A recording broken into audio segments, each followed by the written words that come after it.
Some Democrats have defected and are no longer supporting Biden and want him to step aside, but not AOC. Representative Alexandria Ocasio-Cortez is sticking by Biden, she says that he should be the nominee. Let's watch. Has spoken to the president over the weekend.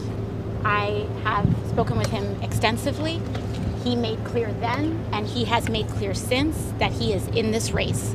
The matter is closed.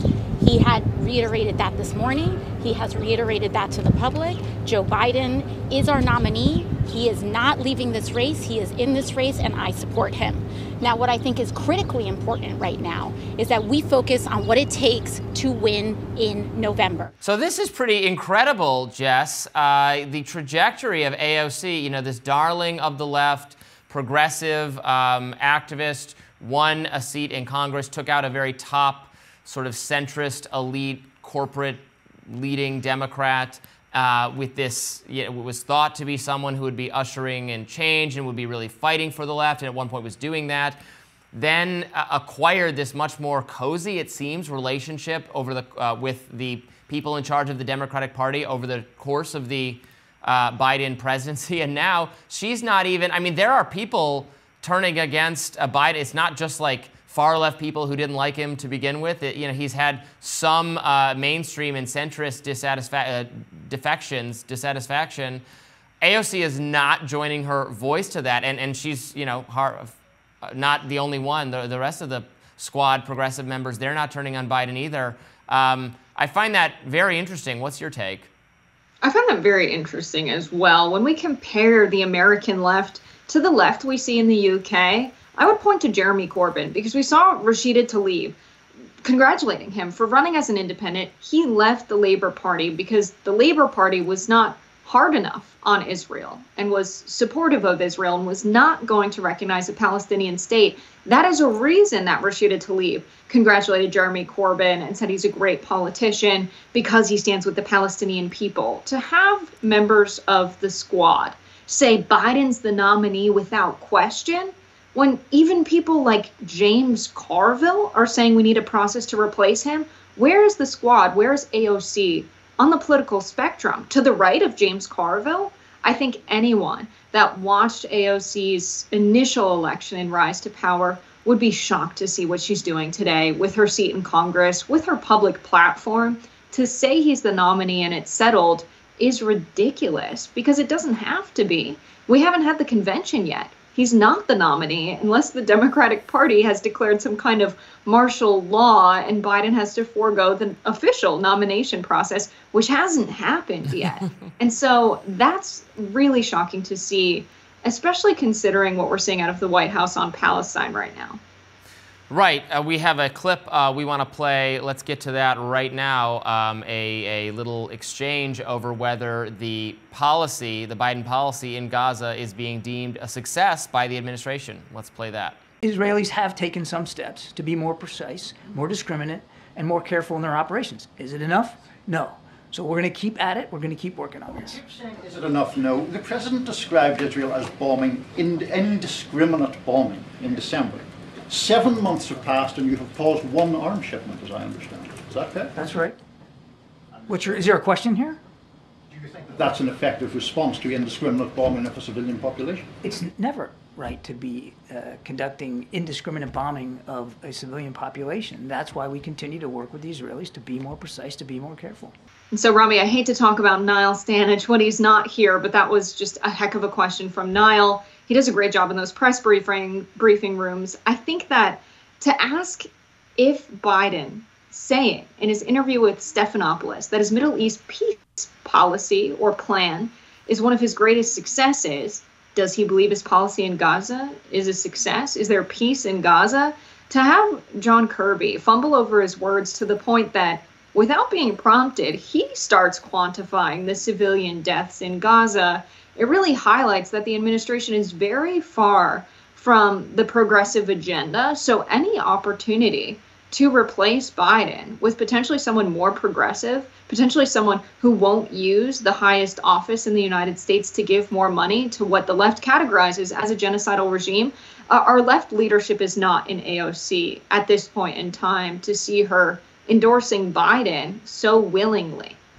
Yeah, it's really baffling because, as you point out, the progressives, the left, have been dissatisfied with Biden for a whole host of reasons. I mean, for his entire presidency, they've been dissatisfied with him. But then especially over the last couple months, given the Israel policy, Biden remaining firmly supportive of what Israel is doing in Gaza, continuing to fund and offer vocal support.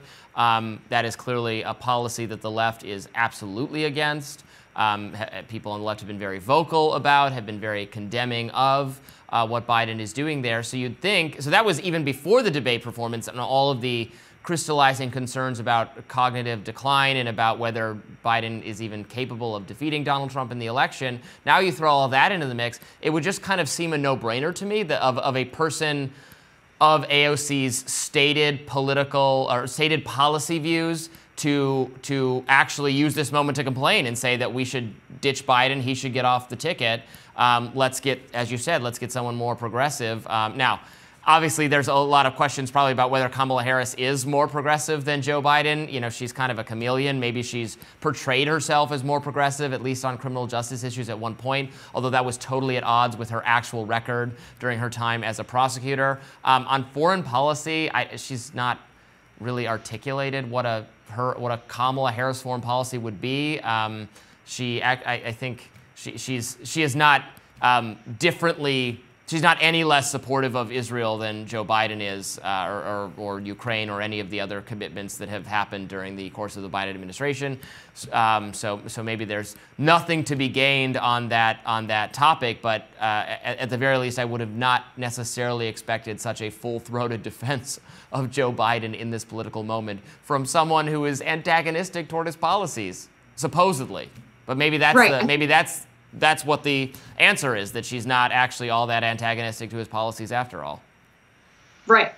That, and maybe she was at one point, but isn't anymore. It could be the same kind of desire for power that we've seen many members of Congress follow in the past. They get elected on a more populist, more progressive platform. They get into D.C., they get rid of some of their progressive staffers, they hire classic D.C. consultants, they lose ties with the organizers that helped them get into office in the first place. She's cozied up with Nancy Pelosi and the Biden administration as well. And while Kamala Harris might not be more progressive than Joe Biden, Biden in 2020, or Biden-Harris rather, in 2020, was very progressive compared to the Biden administration we have now. Even the administration that was inaugurated in 2021 was more progressive. I don't think we have Biden handling the Middle East policy right now. I don't think he has the cognitive abilities to make those decisions. I think John Kirby's more of a decision maker on the handling of Gaza and Israel than Joe Biden is. And so at least